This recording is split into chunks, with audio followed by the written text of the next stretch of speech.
My name is Liza, and I am a simple girl from a small town. I grew up in a small house with my parents, 2 brothers and a younger sister. Life was not rich in money, but it was rich in love. My father worked hard to provide for us, and my mother always taught me that dignity and patience were a woman's crown. When I was a little girl, I dreamed of love like I had seen in dramas and movies. A husband who would hold my hand, protect me, and make me feel like I was the only woman in his world. Those dreams grew with me, and when I turned 22, my marriage was arranged. Like every girl, I had big hopes, but also big fears. Marriage is not just about clothes, food, or photographs. It is about 2 lives joining together, and the thing I feared most was not the new house or new people. It was the unknown of my first night. The wedding day came faster than I expected. From the morning, our house was full of relatives, laughter, and the sound of women singing wedding songs. I was dressed in a heavy red dress covered with embroidery. My hands were decorated with mehndi. My face covered with makeup and golden jewelry rested on my arms and neck.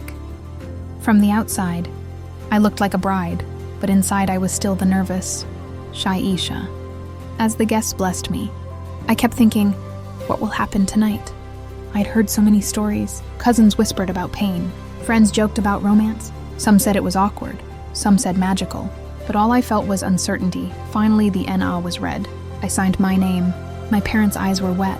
My father kissed my forehead and whispered, "Be patient, my daughter. Be kind, and you will build your new home with love." My heart trembled hearing that. When the Ruki came, I hugged my mother and felt like a piece of my soul was staying behind in her arms. I cried quietly in the car as we drove to my husband's home, my new home, my future. When I reached, everyone welcomed me kindly. His mother hugged me. His sisters smiled and his relatives blessed me. They madame sit in the living room decorated with lights and flowers. I kept my eyes lowered the whole time, but my heart was restless. The thought of the night ahead never left me. After the guests left, his sisters teased me, saying, "Now we will leave you to your prince." They laughed and guided me to the decorated room. My heart was pounding so loudly I thought they might hear it. Their room was filled with perfume and rose petals. The bed was decorated with red roses. Candles flickered softly on edibles. It looked beautiful, almost like a dream, but I was too nervous to enjoy it. I sat on the bed, my hands shaking in my lap, my head lowered. The sound of my own heartbeat echoed in my ears. I tried to calm myself, but every second felt heavier. Then I heard the door open. I didn't look up, but I knew it was him, my husband, the man I had married just hours ago, but who still felt like a stranger. He entered quietly and closed the door with a click. The sound made me shiver. He walked slowly toward me. I could feel his presence, his shadow falling across me. My heart raced faster. He sat down on the bed, but not too close. For a moment, there was complete silence. I expected him to rush, to demand, to claim me, but instead he whispered gently, "Aisha, I know this is not easy. I won't force anything. I just want to talk first." His voice surprised me. It wasn't heavy or harsh. It was calm, gentle, almost shy. I lifted my eyes slowly and looked at him properly for the first time. He was smiling nervously, not like a man ready to conquer, but like a boy who didn't want to scare a bird resting in his hand. That simple, nervous smile gave me peace. My breath slowed, and for the first time I felt a little safe. He offered me a glass of water. Our fingers touched as I took it, and a spark ran through me. My cheeks warmed, and I lowered my eyes again. He chuckled softly and said, "You don't have to be so shy. I'm not gonna eat you." That made me smile for the first time that night. Just a small smile, but it broke the wall of silence between us. Instead of rushing into anything, he began talking about his life. He told me about his school days, his most embarrassing moments, how nervous he was before entering the room tonight. That shocked me. I had always thought men were confident on their wedding night, but here he was, admitting he was scared too. That honesty melted my fear little by little. After a while, he grew silent again. His eyes met mine, then hesked softly, "Can I hold your hand?" I hesitated, but slowly nodded. He took my hand gently as if holding something fragile. His hand was warm and steady. His thumb moved lightly over the back of my hand. That tiny movement felt so intimate, so personal. My heart raced, but now it wasn't fear. It was sweetness. Then he leaned closer and said, "I won't do anything tonight unless you're ready. I want you to feel safe, not scared." And suddenly tears filled my eyes. I didn't even know why. Maybe relief, maybe gratitude. I had imagined so many bad possibilities. But here was a man who wanted my comfort more than his desire. He wiped my tears with his fingers, gently brushing my cheek. That touch made me close my eyes. It wasn't lust. It was care, deep care. Then slowly he placed a kiss on my forehead, a long, warm kiss that seemed to touch my soul. He whispered, "We have our whole life together. Tonight doesn't have to be about pressure. Let it be about love." We lay down side by side. My head rested on his chest. I could hear his heartbeat. Slow, strong, steady. It made me feel safe, like I belonged there. We didn't rush. We didn't try to be perfect. He kissed my hair, ran his fingers gently along my arm, whispered small words of comfort. When he finally leaned closer to kiss my lips, I didn't turn away. I let it happen because I trusted him, because it felt ready. It was slow, shy, awkward at first, but it was real and it was beautiful. That night wasn't about the body. It was about two souls beginning a journey together. I realized something important. The first night doesn't have to be about fear or pressure. It should be about trust, respect, and patience. I was lucky. I had a husband who understood that. As I drifted to sleep in his arms, I thought, this is how love should begin. When the first rays of sunlight entered the room, I woke up slowly. My eyes opened, and for a moment, I didn't know where I was.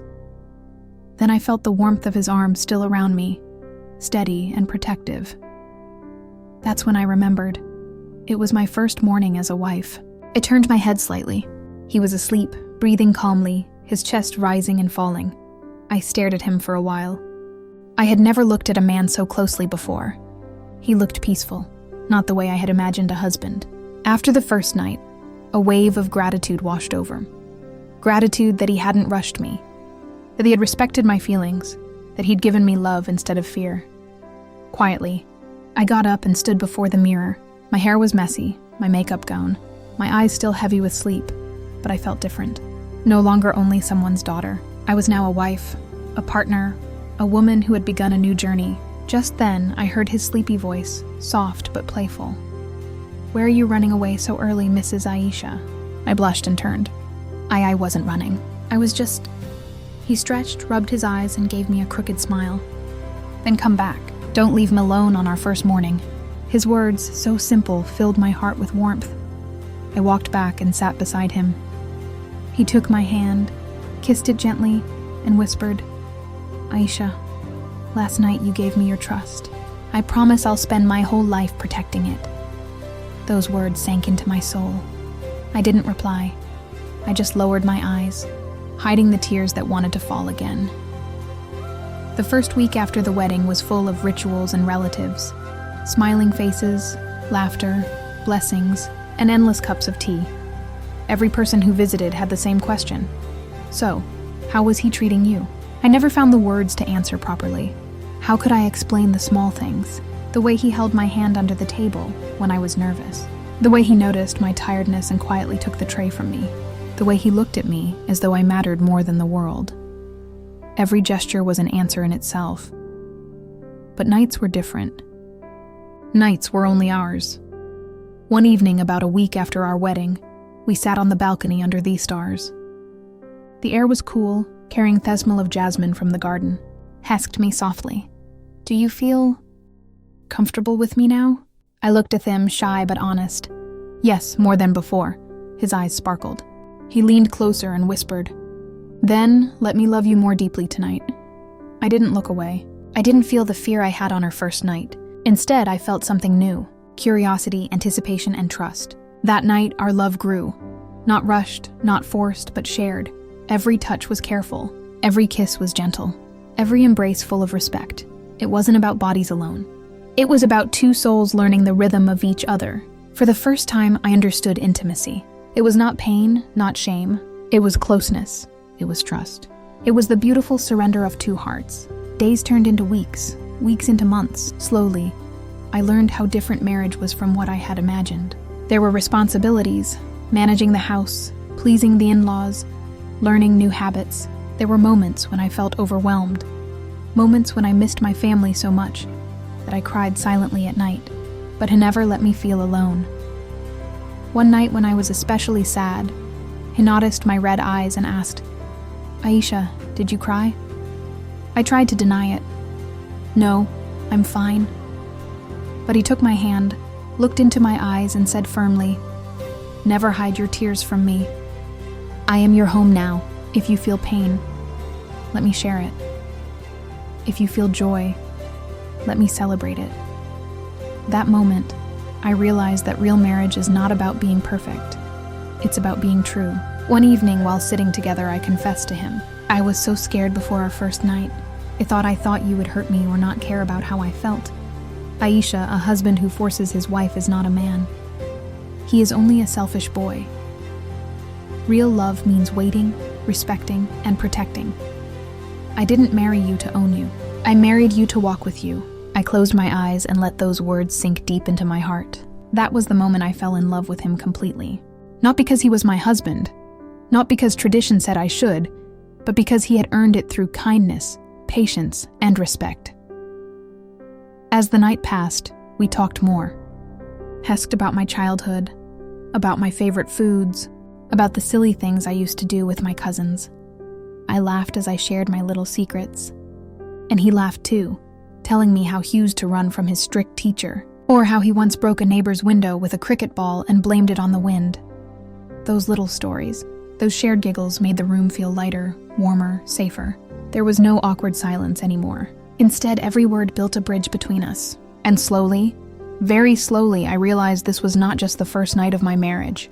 It was the first night of a friendship, the beginning of a bond that could last a lifetime.